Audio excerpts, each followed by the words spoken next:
Welcome back to the Deep Dive. Today, we're digging into a market event that, on the surface looks like just a rank change, but really signals something much bigger, a sort of philosophical shift in the Web3 space. That's right. We're talking about Binance Coin, BNB officially overtaking XRP. Yeah, our mission today is really to unpack that news. And it's a huge headline. BNB is now number 3 by market cap, just behind Bitcoin and Ethereum. Think about that. Wow. For the first time, a token that gets its value directly from its layer 1 ecosystem activity, not just some big institutional story, is sitting in that number 3 spot. That's critical, isn't it? Because XRP held that position for so long, it felt like a permanent fixture, one of those, altcoin veterans. Exactly. But this flip, it's more than just rank swapping places. It feels like a real shift in market power, away from those legacy coins that maybe relied on promises of future adoption.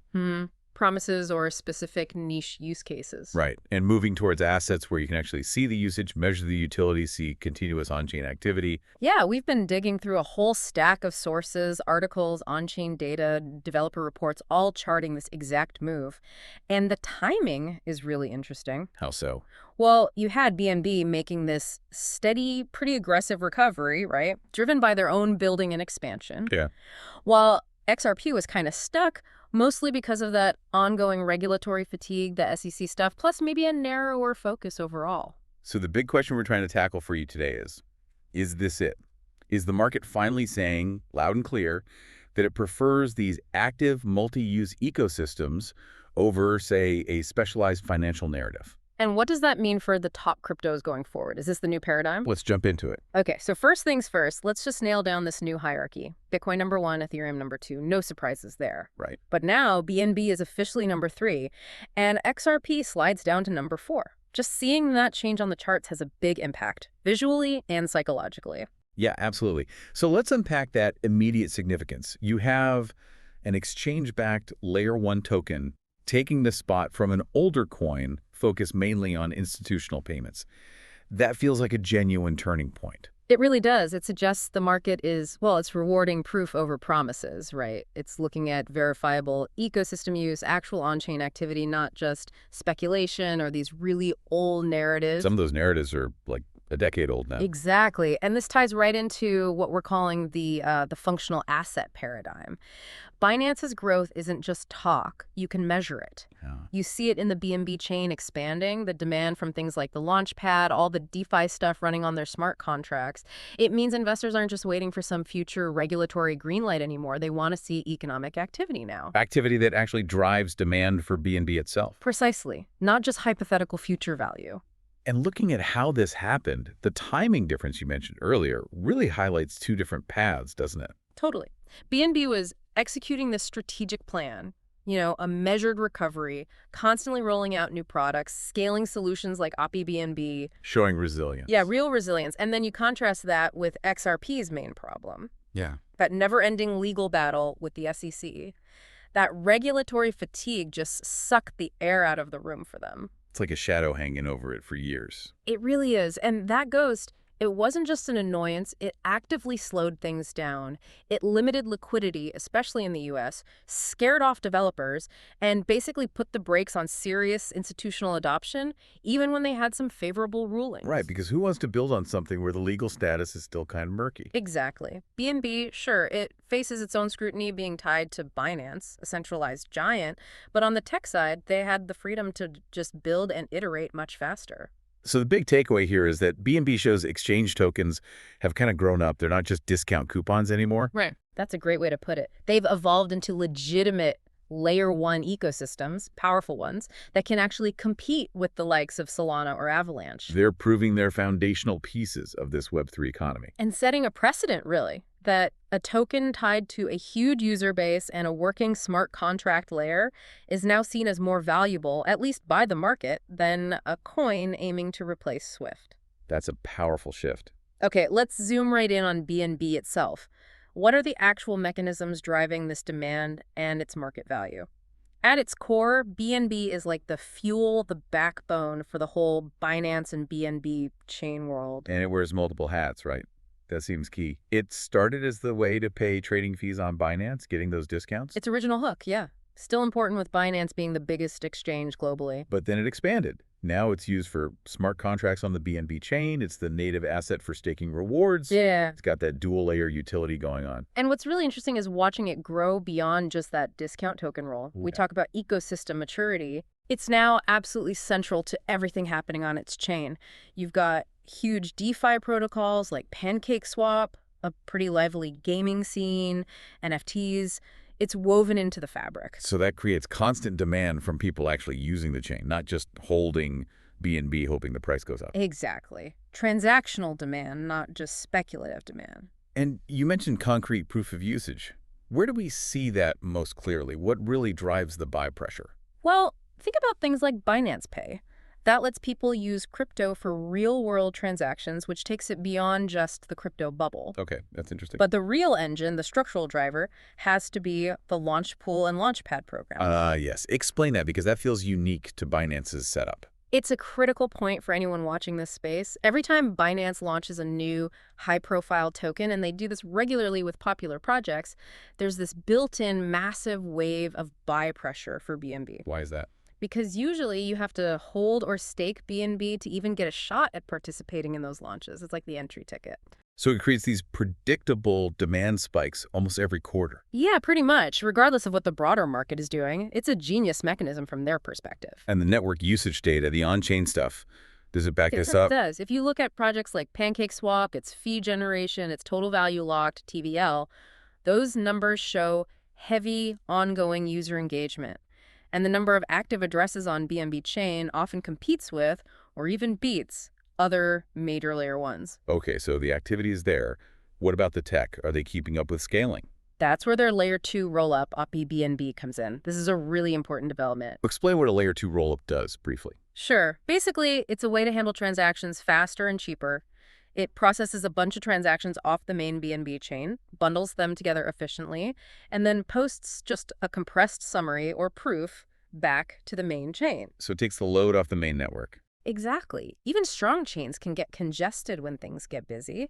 Developing OPI BNB shows they're serious about scaling for the future, aiming for the kind of speed you need for mass adoption in things like gaming or high-frequency DeFi. Trying to rival centralized systems eventually. That's the goal. And then there's this other major piece, a structural advantage many other tokens just don't have, the tokenomics. BNB has this aggressive deflationary burn model. Right, the burns. How does that work? It's not random, is it? No, it's engineered. Quarterly, they take a percentage of the revenue or transaction volume from across the entire Binance ecosystem. Not just the chain itself. Right, the whole ecosystem. And they use that to buy back BNB and permanently destroy it, take it out of circulation forever. The goal is to eventually get the total supply down to 100 million BNB.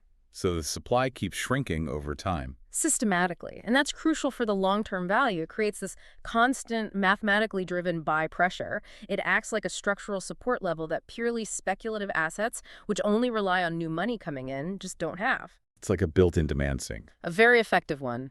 It makes the asset more resilient, especially in downturns. Okay, so we're painting a pretty strong picture for BNB's utility and mechanics, but we have to address the elephant in the room, right? BNB is tied at the hip to Binance, which is a very centralized company. Doesn't that centralization risk and all the regulatory heat Binance itself has faced globally kind of undermine this Web3 builder narrative we've been talking about? That's the absolute core tension, isn't it? And the market's current ranking sort of gives us an answer, at least for now. What do you mean?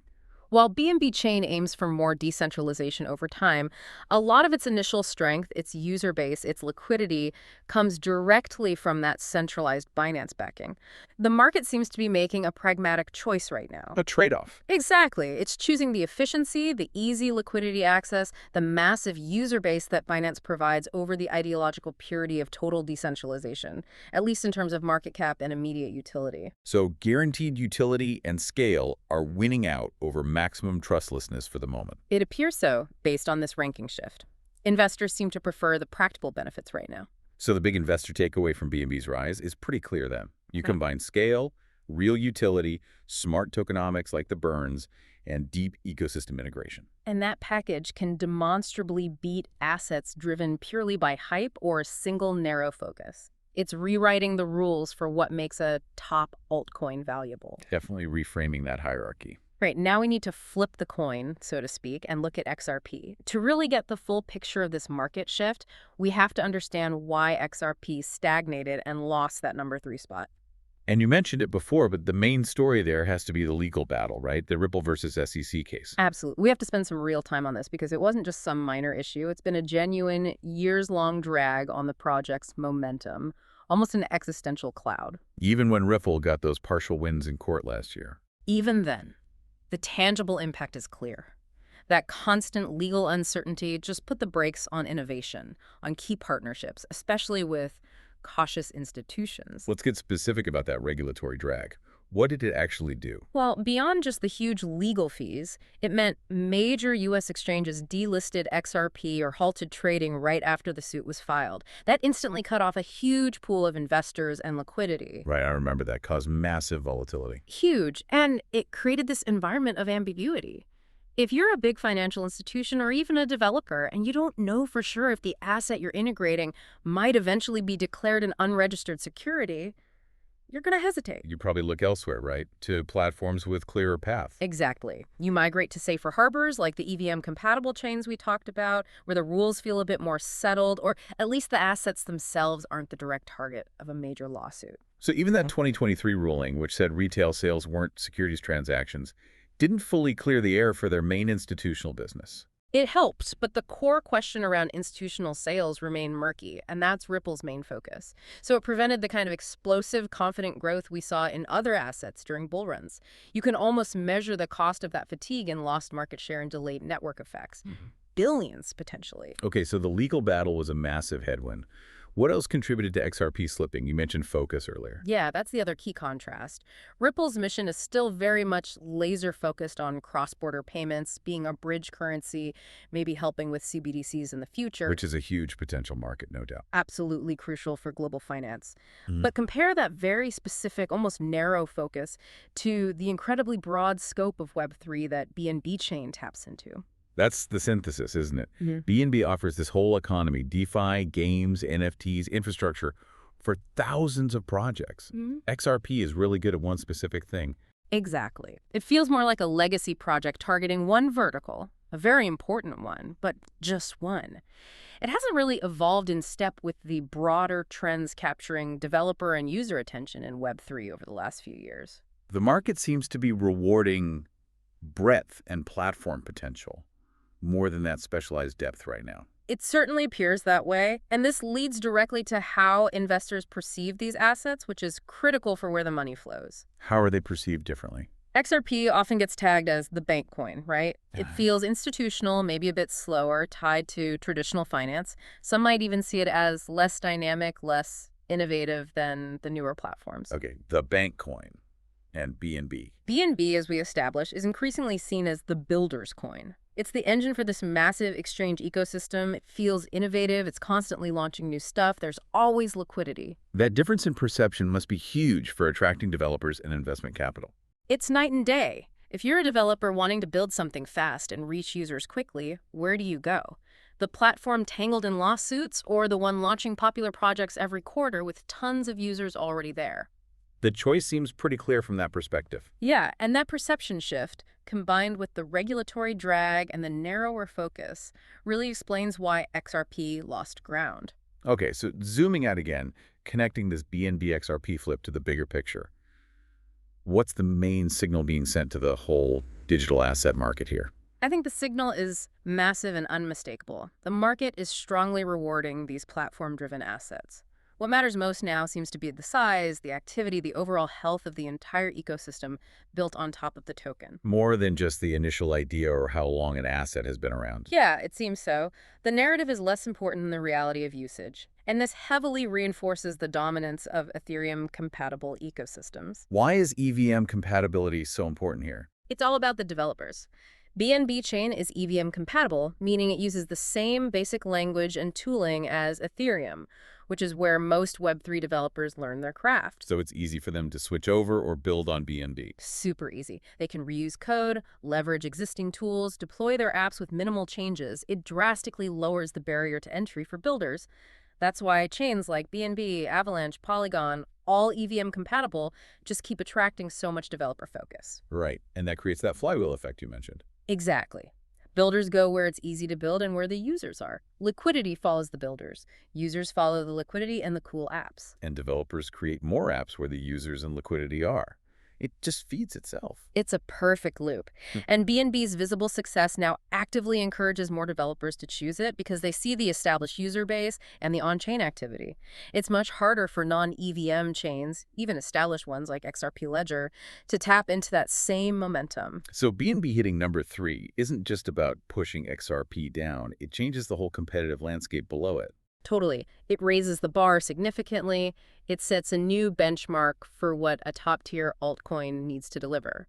We're talking high throughput, strong developer incentives, real, measurable ecosystem growth across multiple areas. So who are the main contenders now fighting for those spots just outside the top 2, needing to meet this new standard? Well, you're looking primarily at the other high-speed layer ones. Solana, SOL is the obvious one. Avalanche, AVAX is right there too. Maybe even some of the newer chains like SUI, SUI, though they have more ground to make up. And they're all now being implicitly measured against what BNB has achieved in terms of platform success. Absolutely. They need to show similar diversified ecosystems, aggressive scaling plans, strong developer communities. They're all fighting for that same builder's coin mantle to some extent. It really feels like the market is saying it prefers generalized infrastructure now, tokens that power broad economic activity. Like DeFi, NFTs, gaming, decentralized social. Right. Those seem more valuable and resilient right now than tokens focused on just one, even if potentially huge, use case like cross-border payments. That seems to be the clear message from this BNB XRP flip. Utility and breadth are winning. No, we could actually back up this whole utility thesis by looking back a bit, right? Yeah. This isn't the first time something like this has happened. No, definitely not. This pattern where a maybe technologically slower or narrowly focused asset gets flipped by a competitor driven by broader utility and ecosystem growth, we've seen it before, it signals the same kind of fundamental shift. What's the best historical comparison? The most direct one, the one that feels almost identical and dynamic, is when Ethereum flipped XRP way back in 2017, 2018. Oh, okay. How is that similar? It was the exact same story. Ethereum's growth was exploding because of its utility. It could host dApps. It powered the whole ICO boom. Smart contracts were taking off. Generalized programmability. Exactly. And that overtook XRP, which back then, just like now, was mainly focused on its institutional payment niche and wasn't seeing the same kind of broad ecosystem development. The market realized pretty quickly that being a versatile world computer was potentially way more valuable than just being a faster way to send money internationally. History repeating itself, maybe. It certainly looks like it. And even more recently, think about Solana's incredible comeback in 2023 and into 2024. Right, after all those outages. Yeah. They faced huge challenges, but they doubled down on active development, technical innovation, speed, and really worked to win back developer trust. And the market rewarded them massively for it. Reinforcing that lesson. You have to keep building, keep innovating, keep scaling, or you risk falling behind. That's the modern market mandate in crypto for sure. Build or fade. Okay, so for you listening, if you want to track this shift yourself and see if this utility thesis holds up, what are the key data points to watch? It's not just about market cap, right? Absolutely not. Market cap is a lagging indicator sometimes. You need to look under the hood. Like what specifically? Compare the on-chain metrics. Look at daily active users, DAUs. How many people are actually using the chains each day? Look at total value locked, TVL. How much money is committed to the DeFi protocols on each chain? Where can people find that data? Great sources are sites like DeFi or Token Terminal. They give you the quantitative proof. Compare BNB chain's numbers directly with the XRP ledger's numbers. The difference in activity tells the real story. Okay, DAUs, TVL. What else? Developer activity is huge. Our new projects launching are developers actively contributing code. You can often track this on places like GitHub. That's your leading indicator of future growth and utility. And performance. How have they actually traded? Yeah, compare the one-year charts for BNB versus XRP. You'll likely see BNB showing more resilience. Its moves often tied to ecosystem news or those quarterly burns we talked about. XRP's price action tends to be much more reactive to legal news. Big spikes on good news, drops on delays or bad news. It's less fundamentally driven. And monitor those burns for BNB too, right? Definitely. Keep track of how much BNB is being destroyed each quarter. It's a transparent metric showing how much the supply is shrinking due to ecosystem activity. That deflationary aspect is a powerful differentiator. Okay, makes sense. So looking forward, what are the key things we should all be watching next? What are the potential triggers? All right, on the BNB side, keep a very close eye on OPI BNB. How quickly is it adopted? Does it actually deliver on the promised speed and low fees? If it's a big success, that could attract a massive wave of new users and developers, especially for gaming and high-volume applications. And watch their DeFi expansion too. Any big institutional partnerships. Yes, exactly. Any moves that further integrate Binance's huge centralized user base with the decentralized capabilities of the BNB chain will be significant. And flipping back to XRP, can they respond to this pressure? What should we watch there? They absolutely need to show some momentum. The big things to watch are progress on CBDC partnerships. Landing a major country as a partner would be a huge narrative win for them. But perhaps more importantly, we need to see proof of actual large-scale cross-border payment volume flowing through their on-demand liquidity ODL service using XRP. Not just pilot programs, but real significant flow that starts to justify their valuation based on that core use case. They need to deliver on the original promise, basically. Precisely. And then the biggest question for the whole market is about potential rotation. What do you mean? Will investors now look at this flip and decide to actively move their money out of older legacy coins like XRP, maybe Cardano, or others that are more narrative-driven? And move into the proven utility platforms like BNB? Or maybe even into the next generation challengers like Solana or Avalanche. Exactly. The market has sent a strong signal favoring functional platforms. It's very likely that capital allocation will start to follow that signal more aggressively now. That's the big trend to watch. #OuttroRel. All right, so let's try and wrap this deep dive up. The main takeaway today seems pretty clear. The market, right now, has delivered a pretty decisive verdict. It's prioritizing real, measurable utility, ongoing development, and active ecosystem growth. Yeah, it seems to value that more than just speculative stories or how long a coin has been around. BNB flipping XRP really confirms that this functional asset idea is, well, it's here and it's powerful. It's a huge validation for that builder-first approach in crypto, isn't it? Yeah. Showing that scale, practical use, maybe even efficiency backed by a big player can sometimes win out in the rankings race, even if it's not perfectly decentralized yet. That seems to be the practical reality the market is reflecting. Okay, so now we really want to turn it over to you listening. We've got a couple of provocative thoughts based on everything we've discussed. First off, do you think BNB actually deserves this #3 spot?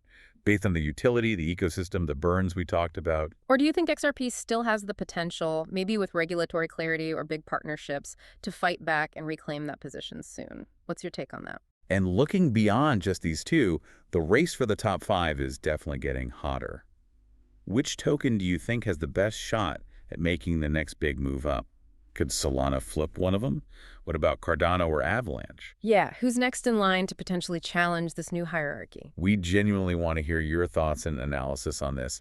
And hey, if you found this breakdown of the BNB and XRP situation useful and enjoyed this deep dive, then please do remember that engaging with us really helps the channel out. yeah, things like subscribing, hitting that like button, and especially leaving a comment with your answers to our questions. It makes a huge difference. It really does. That engagement helps support us. It boosts our visibility so more people can find these discussions. And frankly, it lets us keep doing this, bringing you these detailed crypto insights and deep dives each week. We really do read the comments and look forward to seeing your strategic takes on this BNB versus XRP dynamic. Thanks for tuning in.